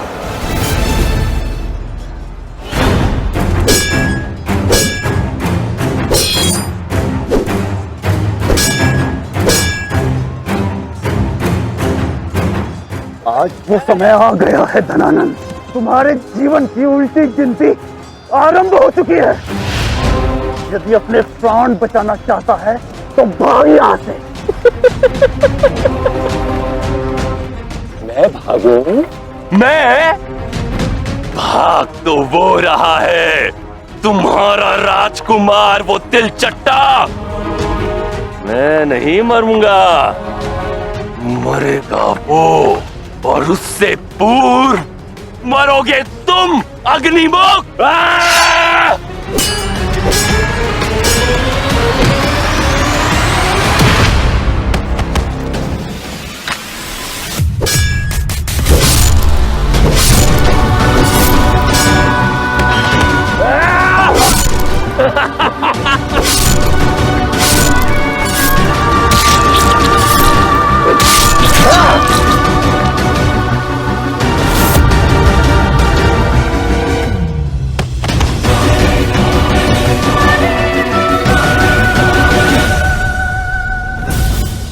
तुम सभी क्षत्रिय इसी के योग्य हो।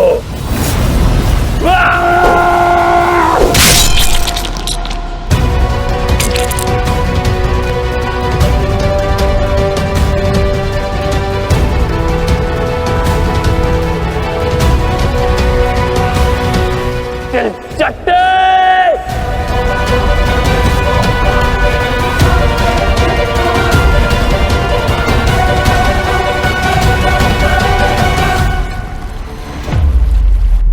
महिम, हमारे सैनिक नदी की ओर कूच कर चुके हैं। अब वो क्षण दूर नहीं जब दास और विष्णुगुप्त चाणक्य हमारे पकड़ में होंगे। आज वो सब यहाँ से बचकर नहीं जा सकते। मैं स्वयं उन्हें मृत्यु के घाट उतारूंगा।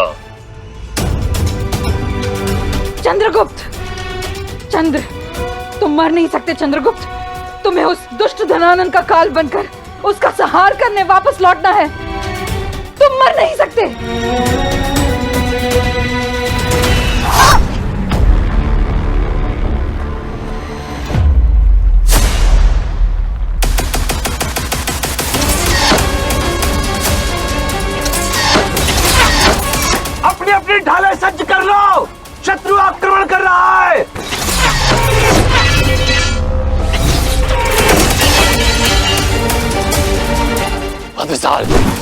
नौकाओं की संख्या बढ़ा दो। नदी पर जल नहीं, मगध की नौसेना दिखनी चाहिए। जी सम्राट।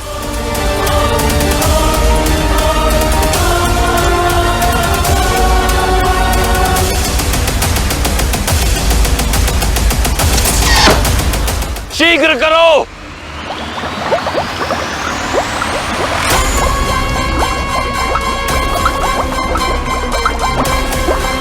षड्यंत्र!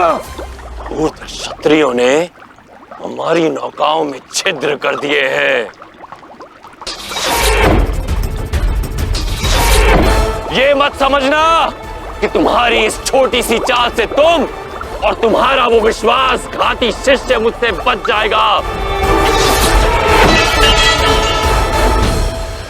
भद्रसाल, जल थल सभी मार्ग अवरुद्ध कर दो, हमारे सारे संसाधन लगा दो, कुछ भी करो, किंतु मुझे किसी भी मूल्य पर वो चंद्रगुप्त चाहिए। जी सम्राट। नौका तट पर लो।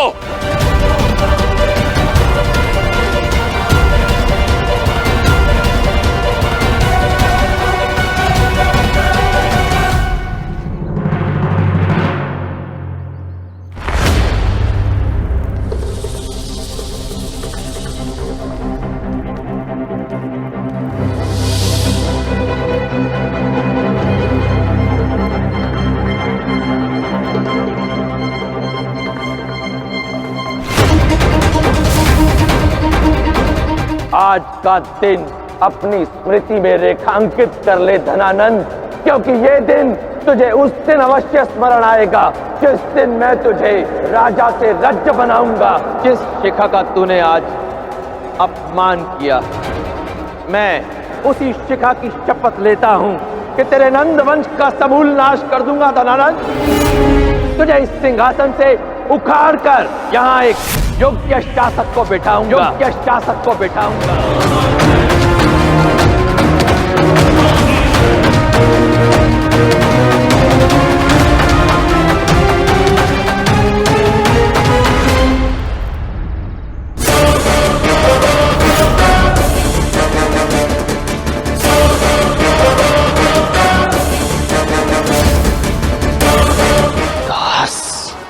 तुम दास नहीं, तुम्हारा काल हूं मैं ही हूं सम्राट चंद्रवर्धन मौर्य और महारानी मूरा का पुत्र, पिपली वन का राजकुमार चंद्रगुप्त मौर्य। चंद्रगुप्त मौर्य। चंद्रगुप्त मौर्य। चंद्रगुप्त मौर्य। चंद्रगुप्त मौर्य। पिपलीवान के उस सपोले को चुना है चाणक्य ने अपनी प्रतिज्ञा पूर्ण करने के लिए। मेरा स्थान, मेरा सिंहासन छीनने के लिए। निश्चिंत रहिए मां महिम, वो चंद्रगुप्त हमसे बच नहीं सकता। हम शीघ्र ही उसे ढूंढ लेंगे। चंद्र,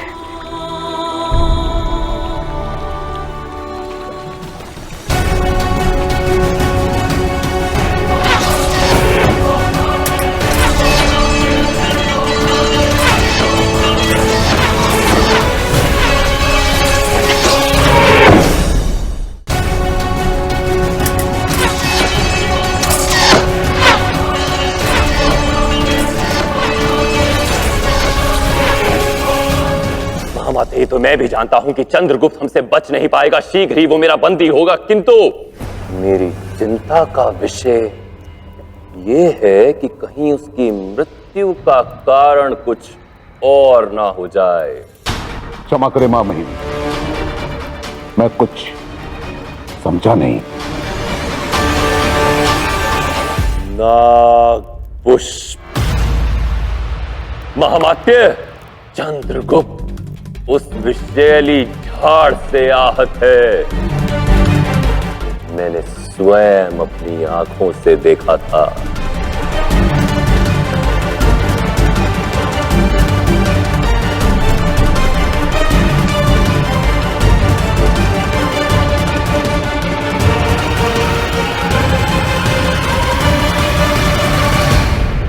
उसके पास अधिक समय नहीं, कदाचित उसके पास अपने जीवन के कुछ ही पहर शेष रह गए होंगे। चंद्र, चंद्र,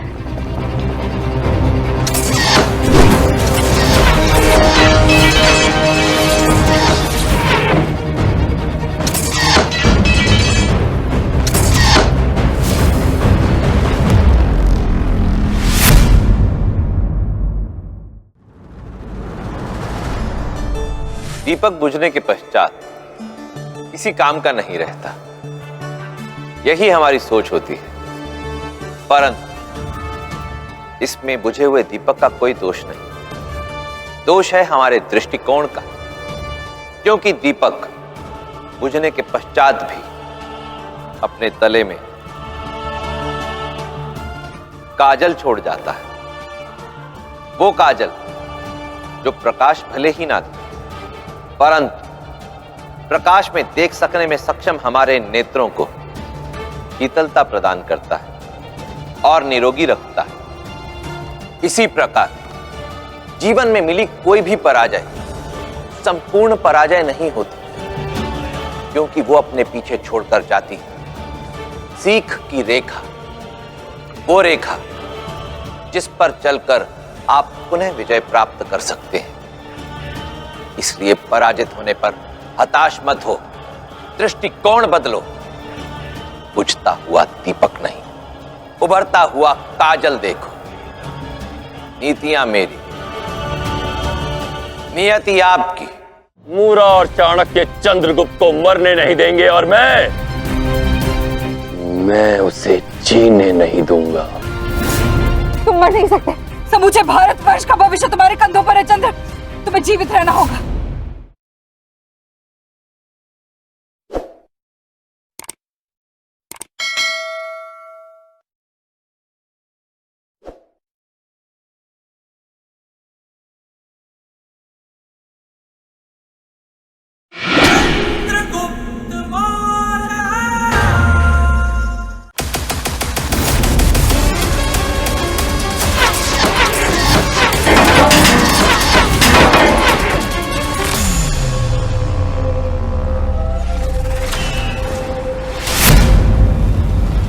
चंद्रगुप्त के पास केवल कुछ ही पैर शेष हैं। हमें शीघ्र चलना होगा। नाविक, गति बढ़ाओ।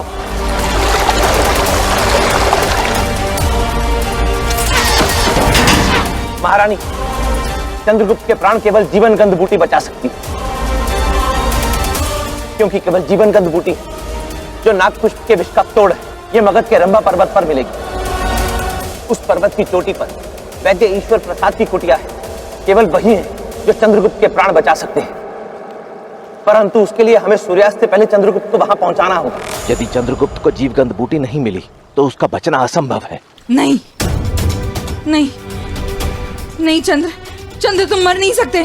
समूचे भारतवर्ष का भविष्य तुम्हारे कंधों पर है चंद्र, तुम्हें जीवित रहना होगा।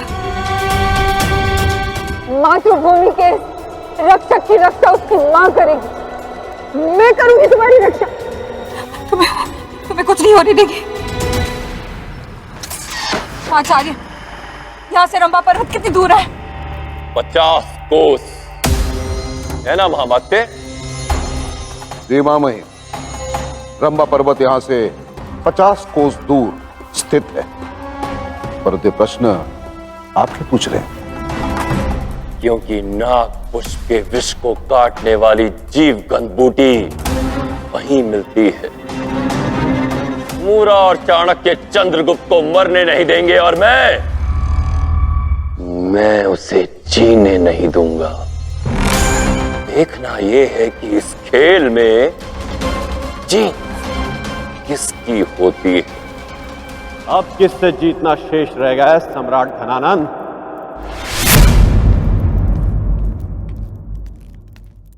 हमारी संधि ने एक ही वार में आपके दो शत्रुओं को परास्त कर दिया है। सेल्यूकस अब तक तक्षशिला लौटने की तैयारी भी कर रहा होगा। और रही बात चंद्रगुप्त की, तो आपकी कौशल नौसेना उसे ढूंढकर मार देगी। क्या मैंने कुछ अनुचित कहा सम्राट धनानंद? ना ना ना ना असाका नरेश वज्रबाहु, आपने कुछ अनुचित नहीं कहा। आज हम मिलकर भोजन करेंगे। आपकी सहायता के लिए धन्यवाद स्वरूप मेरे पास आपके लिए एक विशेष उपहार भी है। परंतु महामहिम, इस समय हमारा रंबा पर्वत की ओर प्रस्थान करके उस चंद्रगुप्त का अंत करना अति आवश्यक है। महामात्य, जितना शत्रुओं का संहार आवश्यक है उतना ही मित्रों का सत्कार भी आवश्यक है। और वैसे अपने इस मित्र के सत्कार में अधिक समय नहीं लगेगा।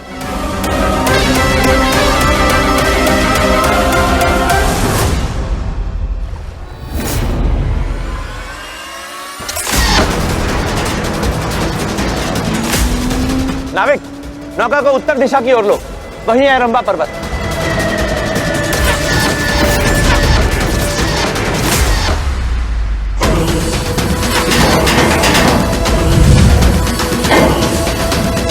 आचार्य, संभालिए।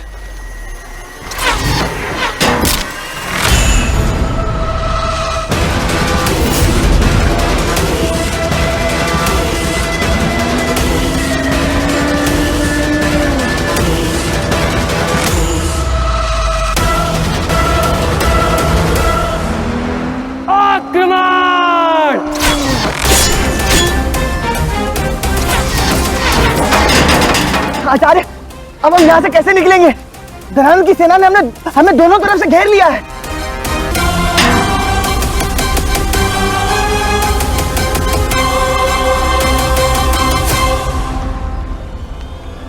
साका नरेश, मगध के आमों के प्रति आपके विशेष लगाव के विषय में सुना है मैंने, इसीलिए विशेष रूप से आपके लिए मगध के प्रसिद्ध आमों से ये आमरस बनवाया गया है। लीजिए लीजिए, ग्रहण कीजिए। ये दिखने में ही इतना स्वादिष्ट लग रहा है, क्यों ना मैं इसे पूरा ग्रहण कर लूं? क्यों नहीं, आनंद उठाइए।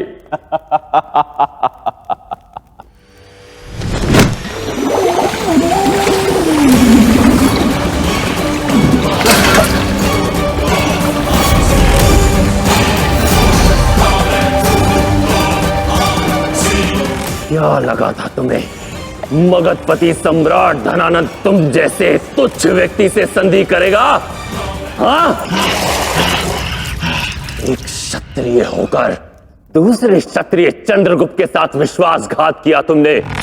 कल को मगध से ही शक्ति लेकर मगध के विरुद्ध हो जाओगे।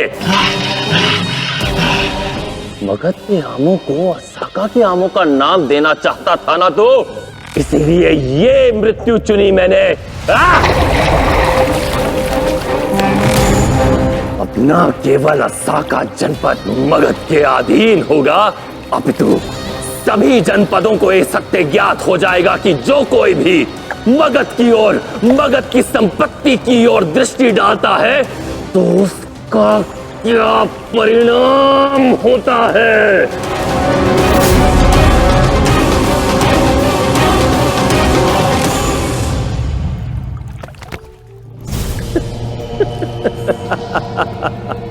एक कार्य संपन्न हुआ, अब दूसरी समस्या का समाधान करना है मुझे।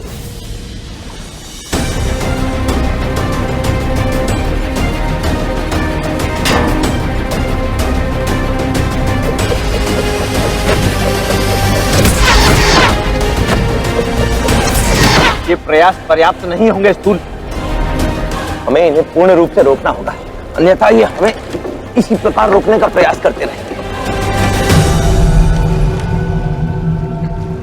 ये आप क्या कर रहे हैं आचार्य? बलदेव, इनकी ये विशाल नौकाएं नदी के गहरे जल में तो चल सकती हैं, परंतु कम जल स्तर में नहीं। मैं खोज रहा हूं कि नदी का जल स्तर कम कहां पर है, क्योंकि वहां हमारी ये छोटी नौका तो आराम से चली जाएगी, परंतु इनकी ये विशाल नौकाएं नदी के तल में अटक जाएंगी।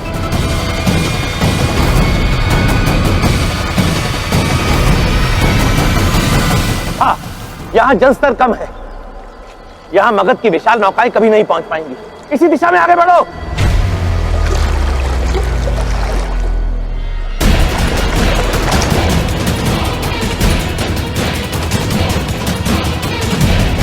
पीछा करो।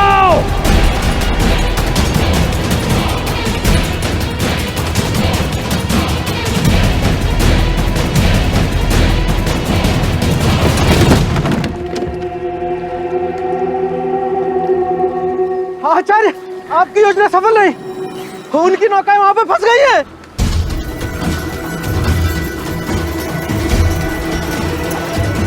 परंतु हम जब तक जल मार्ग पर हैं, ये हमारा पीछा नहीं छोड़ेंगे। हमें नदी का मार्ग त्याग कर समतल धरती पर जाना होगा। किंतु हमारे पास अधिक समय नहीं है आचार्य। सूर्यास्त से पूर्व हमें चंद्र को जीव गंधबूटी देनी होगी। जानता हूं महारानी, इसलिए हमें अपने दल को 2 भागों में विभाजित करना होगा। आप चंद्रगुप्त को लेकर रंभा पर्वत की ओर जाइए, मैं बलदेव और अन्य सैनिकों के साथ इन्हें यहीं रोकता हूं। किंतु आचार्य, मुझे रंभा पर्वत का मार्ग नहीं पता।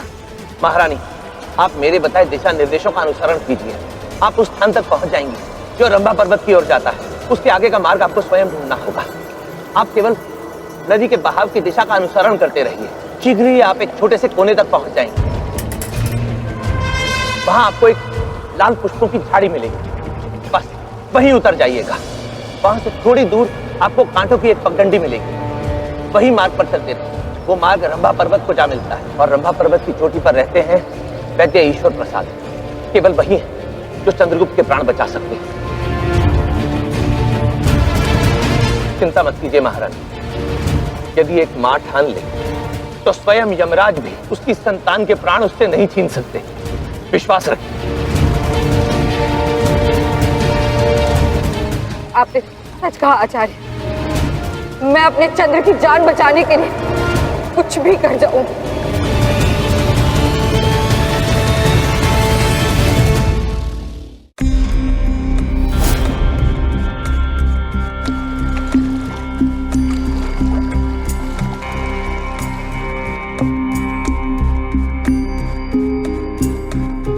आप केवल नदी के बहाव की दिशा का अनुसरण करते रहिए, शीघ्र ही आप एक छोटे से कोने तक पहुंच जाएंगे। वहां आपको एक लाल पुष्पों की झाड़ी मिलेगी, बस वहीं उतर जाइएगा।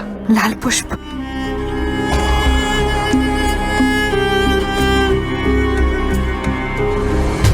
तू मेरी परछाइयां, प्राण तू है मेरा, ना मेरे होते हुए अहित कभी होगा तेरा। जतन कोई भी अब करेगी तेरी माँ, आँच आए नाब तुझ पे, तू है बेटा मेरा।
चंद्र, मैं तुम्हें कुछ नहीं होने दूंगी, कुछ नहीं होने दूंगी चंद्र। बस थोड़ा धीरज रखो, हाँ?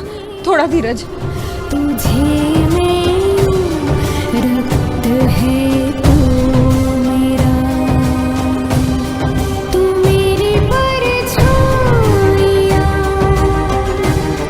प्राण तू है मेरा, न मेरे होते हुए अहित कभी होगा तेरा।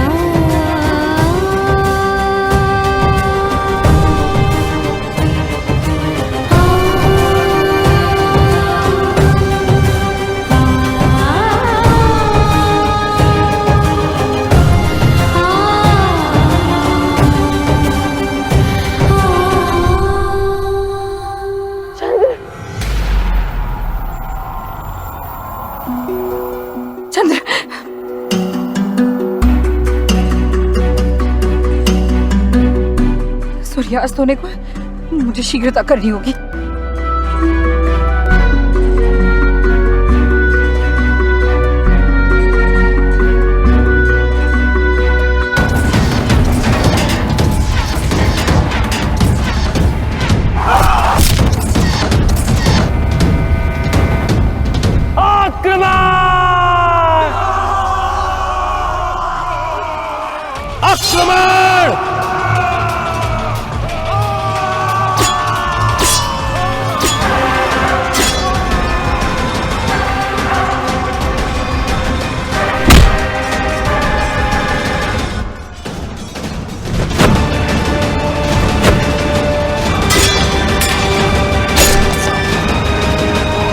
सैनिक तलवार।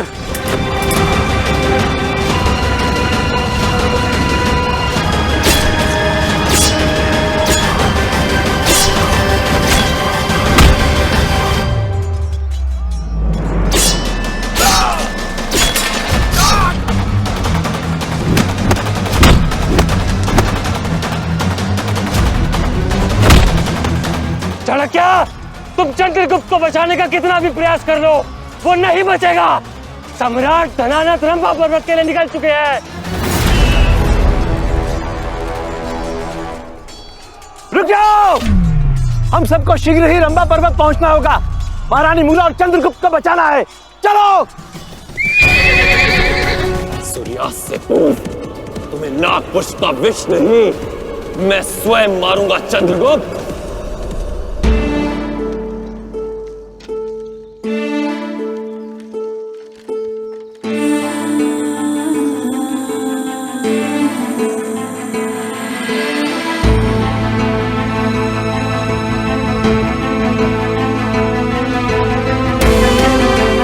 एक बार तुम्हें खो चुकी हूँ चंद्र,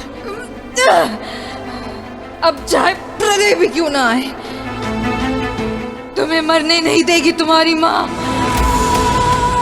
तुम्हारे और तुम्हारे मृत्यु के बीच ढाल बनकर खड़ी रहेगी तुम्हारी माँ।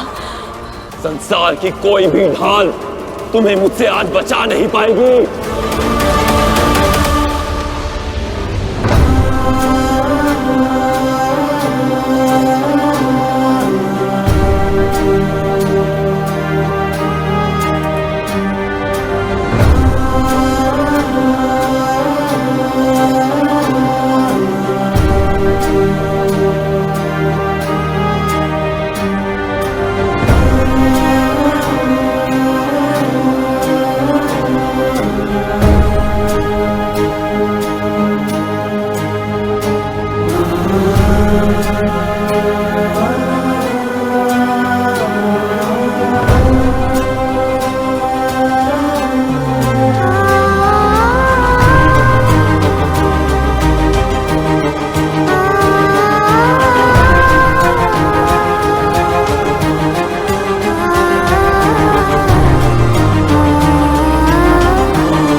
ईश्वर राम जी, मेरे पुत्र के प्राण बचा लीजिए। किंतु आप कौन हैं देवी? मैं केवल एक माँ हूँ।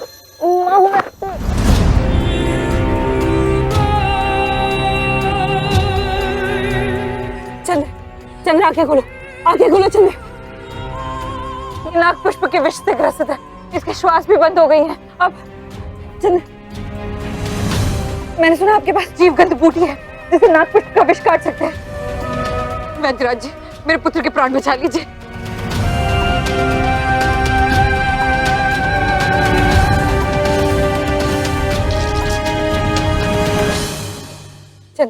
चंद्र आंखें खोलो।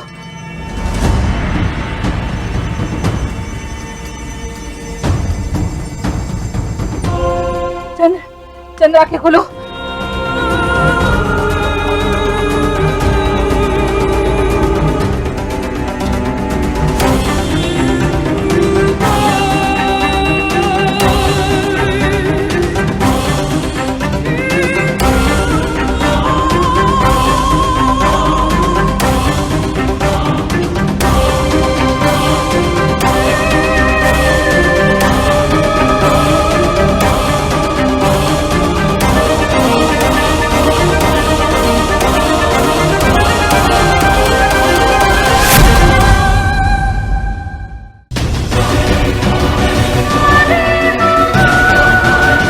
लगता है आपने इसे यहाँ लाने में काफी विलंब कर दिया है। इस पर औषधि असर नहीं कर रही है। नहीं नहीं नहीं नहीं नहीं चंद्र, नहीं नहीं, तुम मर नहीं सकते।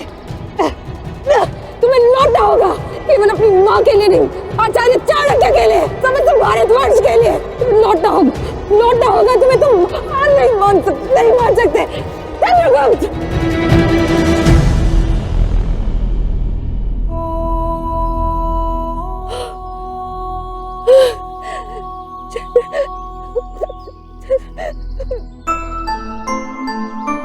सत्य कहा है किसी ने, यदि एक माँ चाहे तो अपनी संतान को मौत के मुंह से भी निकाल सकती। अब ये शीघ्र ठीक हो जाएगा। अब मुझे नदी के तट की मिट्टी की आवश्यकता है ताकि इसके उपचार के लिए लेप तैयार कर सकूं। मैं ले आती हूँ।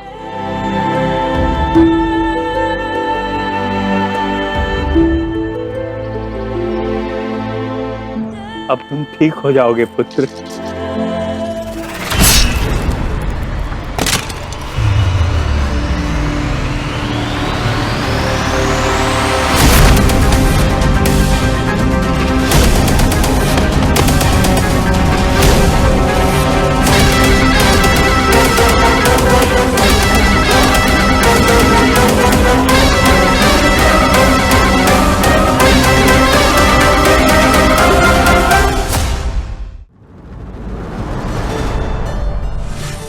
इस पत्ते को देख रहे हैं आप?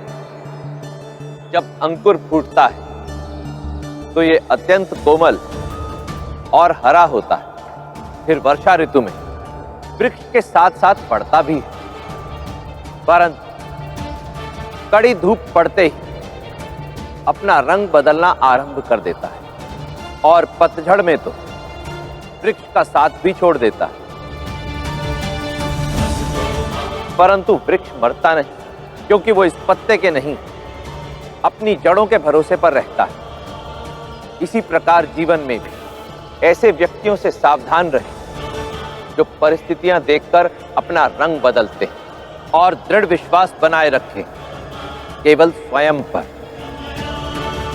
नीतियां मेरी, नियति आपकी। जो कार्य वर्षों पूर्व अधूरा रह गया था उसे आज पूर्ण करने का समय आया है।